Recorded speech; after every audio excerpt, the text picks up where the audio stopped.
कुछ लोग हमेशा कहते हुए मिल जाते हैं कि जो बातें सुनने में अच्छी और आसान लगती हैं, उन्हें प्रैक्टिकल में कर पाना उतना ही मुश्किल होता है। ऐसा सच हो ये जरूरी नहीं है, क्योंकि हर कोई अपने एक्सपीरियंस से अपनी राय बनाता है। किसी के लिए सुबह जल्दी उठना बहुत मुश्किल काम, तो कोई सुबह 4 बजे से ऊपर एक भी मिनट नहीं सो सकता है। जो नहीं उठ सकते हैं उनके लिए ये इम्प्रैक्टिकल बात हो सकती है। इसीलिए वे सबसे यही कहते मिलेंगे कि सुबह जल्दी उठना प्रैक्टिकली पॉसिबल ही नहीं है। लेकिन जिसकी लाइफस्टाइल में सुबह जल्दी का उठना रोज का काम है, उसके लिए ये बहुत नॉर्मल बात है। इसी तरह श्रीमद् भगवद गीता में भगवान श्री कृष्ण की कही बातों के बारे में भी ये बात कही जा सकती है।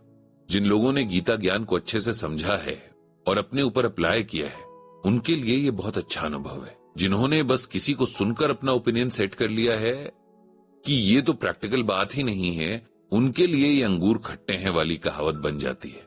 शुरू में जब पंडित जी भी गीता ज्ञान की तरफ अट्रैक्ट हुए थे और उन्होंने इसे पढ़ना और समझना शुरू किया था, तब उन्हें भी कई बातें ऐसी लगती थीं जो कर पाना शायद पॉसिबल ही ना हो। जैसे कि एक बात जो कि शायद हर किसी ने सुनी है कि भगवान ने गीता में कहा है, कर्म करो लेकिन फल की इच्छा किए बगैर।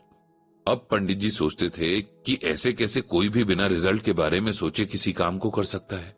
यहाँ तो काम बाद में शुरू होते हैं और रिजल्ट की टेंशन पहले होने लगती है। लेकिन फिर जब उन्होंने गीता ज्ञान को अच्छे से पढ़ा और समझा, तब उन्हें इस बात का सही मतलब समझ आया। अब उनके लिए ये बात बहुत सहज और सरल है। ऐसे ही एक बार एक सेशन में किसी ने पंडित जी से कहा कि ये तो बिल्कुल ही ना हो सकने वाली बात है। पंडित जी उस सेशन में जिस टॉपिक पर बात कर रहे थे वो चिंता के ऊपर था। जैसा कि श्रीमद् भगवद गीता में भगवान श्री कृष्ण ने कहा है कि बीते हुए कल यानी पास्ट की और आने वाले कल यानी फ्यूचर की चिंता करना बेकार है, क्योंकि ये दोनों ही हमारे कंट्रोल में नहीं है।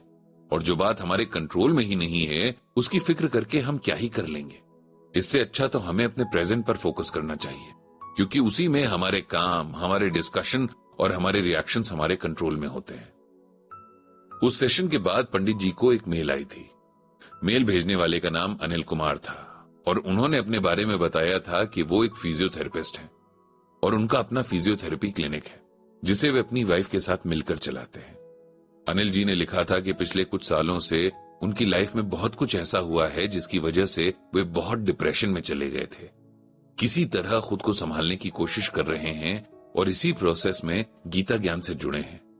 आज वे पंडित जी के सेशन में मौजूद थे और उन्हें बहुत अच्छा भी लगा था। बहुत कुछ नया सीखने और समझने के लिए मिला भी था।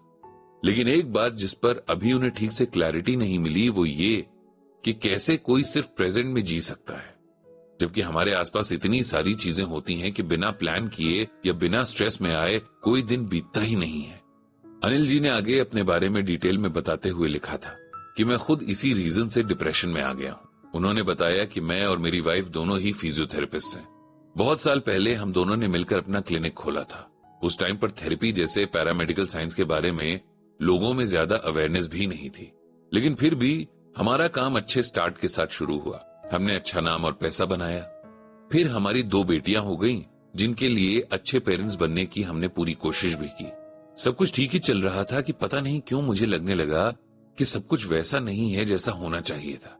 जब हमने काम शुरू किया था तब हमारे आसपास बहुत दूर दूर तक कोई भी कंपटीशन नहीं था, लेकिन अब इतना कंपटीशन पैदा हो चुका है कि अपना नाम और रेपुटेशन बचाने के लिए बहुत मेहनत करनी पड़ती है। पिछले कुछ सालों से एक अजीब सा डर मेरे अंदर जमकर बैठ गया है कि हमारा काम ज्यादा दिन नहीं चलने वाला है, और अगर चला भी तो वो बात नहीं रहेगी जो अभी तक थी। फिर मुझे अपनी बेटियों के फ्यूचर की फिक्र होने लगी। दोनों भी बहुत छोटी हैं, स्कूल में हैं। अभी तो उनके असली खर्च शुरू होंगे जब वो हायर स्टडीज के लिए जाएंगी, तब हम कैसे मैनेज कर पाएंगे। मेरी वाइफ और मेरे फ्रेंड्स ने मुझे बहुत समझाया कि अभी तो सब ठीक है, चल रहा है, और अगर फ्यूचर में कोई प्रॉब्लम आई भी तो देख लेंगे। लेकिन मेरा मन नहीं माना। मेरे सभी वेल विशर्स ने मुझे समझाया कि मुझे किसी काउंसलर से बात करनी चाहिए, लेकिन मुझे किसी अनजान इंसान के आगे अपना डर जाहिर करने में संकोच होता है। आपसे भी शायद आपके सामने मैं ये सब नहीं कह पाता, इसीलिए मेल लिखकर भेज रहा हूं। मैं पिछले कुछ टाइम से श्रीमद् भगवद गीता पढ़ रहा हूं। इससे मेरे मन को बहुत शांति मिलती है, लेकिन जैसे ही मैं इसे पढ़ना बंद करता हूं, धीरे धीरे फिर वही टेंशन मेरे मन को घेर लेती है। आप प्लीज मुझे कोई रास्ता बताइए जिससे मैं अपने मन में आने वाले कल की इस टेंशन को दूर कर सकूं। और खुद भी आराम से जीऊं और मेरी वाइफ भी आराम से रहे। पंडित जी ने मेल पढ़ा और अनिल जी को रिप्लाई लिखा। उन्होंने लिखा कि आपकी परेशानी मैं समझ सकता हूं, और कोई अगर ये कहे कि ये बेबुनियाद है तो मैं इसे नहीं मानता, क्योंकि इस टेंशन के पीछे कोई ना कोई वजह तो होगी ही। ये एकदम से पैदा नहीं हुई, और प्रॉब्लम को समझना उसे जस्टिफाई करना नहीं है। प्रॉब्लम को समझने से हम उसके सोल्यूशन की तरफ बढ़ते हैं। आपको अपनी बेटियों की फिक्र है, जो कि हर पेरेंट को होती है, लेकिन यहां आपको यह समझना है कि आपके टेंशन लेने से आपके या आपकी बेटियों के फ्यूचर को कोई फर्क नहीं पड़ने वाला है।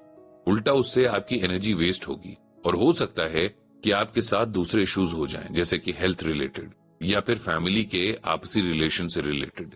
इन टेंशन से बचने का सबसे अच्छा तरीका यही है कि आप अपने प्रेजेंट में अच्छे कर्म करते हुए आने वाले कल को भगवान के भरोसे सौंप दें, मन में यह विश्वास रखते हुए कि जो होगा वो अच्छा ही होगा।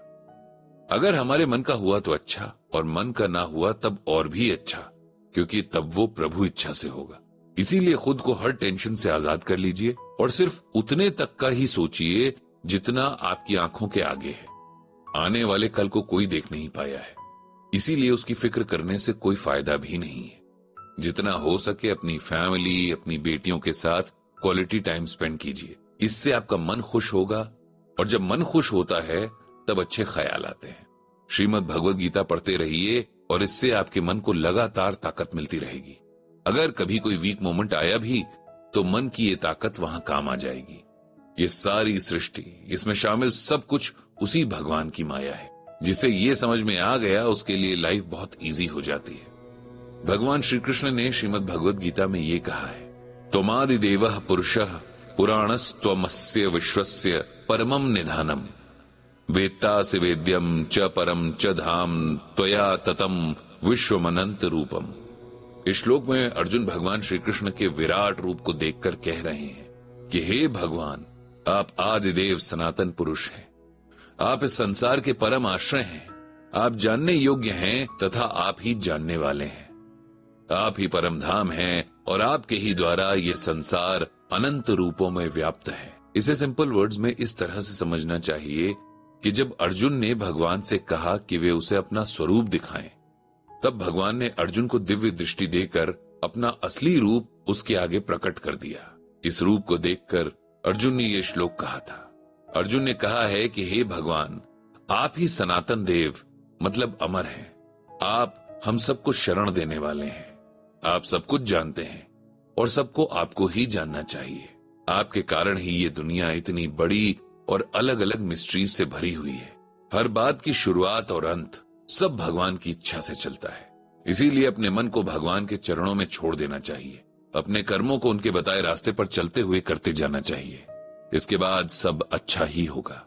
ये लिखकर पंडित जी ने अनिल जी को मेल सेंड कर दिया।